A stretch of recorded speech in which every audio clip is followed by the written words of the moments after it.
दोस्तों, हमारे जीवन में ध्यान का महत्व अपार है। गौतम बुद्ध के एक प्रेरक प्रसंग से जुड़ी ये कहानी हमें ये बात समझाती है कि सही ध्यान और समर्पण से जीवन को कैसे सफलता की ऊंचाइयों तक ले जाया जा सकता है। इस कहानी से आप ध्यान अपने लक्ष्य पर केंद्रित करना सीख जाओगे।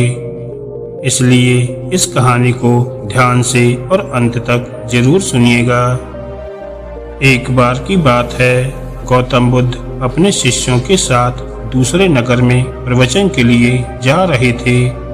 काफी दूर चलने के बाद सभी शिष्य थक गए और वे गौतम बुद्ध से बोले, गुरुजी, यदि आपकी आज्ञा हो तो कुछ देर कहीं रुककर विश्राम कर लें। तब गौतम बुद्ध बोले, वत्स, कहीं उचित स्थान देखकर हम वहीं विश्राम करेंगे। फिर कुछ देर चलने के बाद उन्हें एक खेत दिखाई दिया। उस खेत पर एक बुजुर्ग और एक उसका छोटा लड़का खेत जोतने का काम कर रहे थे। बुद्ध ने उस बुजुर्ग से पूछा, हे मान्यवर, हम कुछ देर यहाँ विश्राम कर सकते हैं? तब उस बुजुर्ग ने गौतम बुद्ध को पहचान लिया और हाथ जोड़कर उनको प्रणाम किया और कहा, हे बुद्ध, ये तो हमारी खुशनसीबी है कि आप हमारे खेत पर पधारे हो। आप वहाँ उस पेड़ के नीचे विश्राम कर सकते हो। मैं आपके जलपान का प्रबंध भी कर दूंगा। तब महात्मा बुद्ध बोले, हे मान्यवर, आप अपना कार्य पूर्ण करें, हमको कुछ नहीं चाहिए। फिर भी वह बुजुर्ग नहीं माना और गौतम बुद्ध को कुछ फल तोड़कर और उन्हें जल देकर वह बुजुर्ग अपने काम में व्यस्त हो गया। तब गौतम बुद्ध और उनके शिष्यों ने फल और जल ग्रहण किया और सभी वहीं विश्राम करने लगे। फिर वह बुजुर्ग निरंतर अपना काम करता रहा। तभी उस बुजुर्ग का पोता काम करते करते थक गया और मन में सोचने लगा कि अभी तो आधा खेत ही जुता है और आधा खेत अभी बाकी है। अब मैं कुछ देर विश्राम कर लूं, फिर आधा खेत जोतूंगा। ऐसा सोचकर वह एक पेड़ के नीचे जाकर विश्राम करने लगा।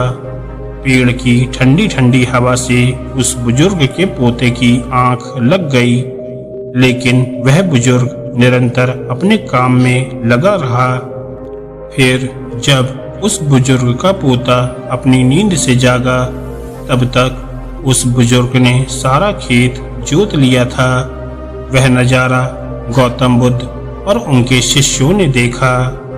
तभी गौतम बुद्ध से उनके शिष्य बोले, हे बुद्ध, इस बुजुर्ग की उम्र इतनी अधिक होने के बावजूद भी बिना विश्राम किए ही उन्होंने सारा खेत जोत लिया और दूसरी ओर उसके पोते की उम्र उनसे छोटी होने के बावजूद भी आधा खेत जोतकर विश्राम करने चला गया।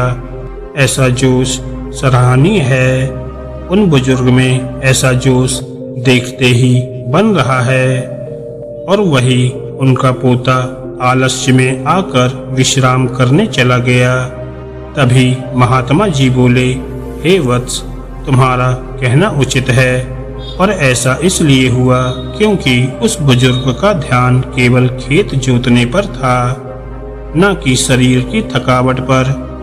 वहीं दूसरी ओर उस बालक का ध्यान खेत की जुताई पर न होकर शरीर की थकावट पर था।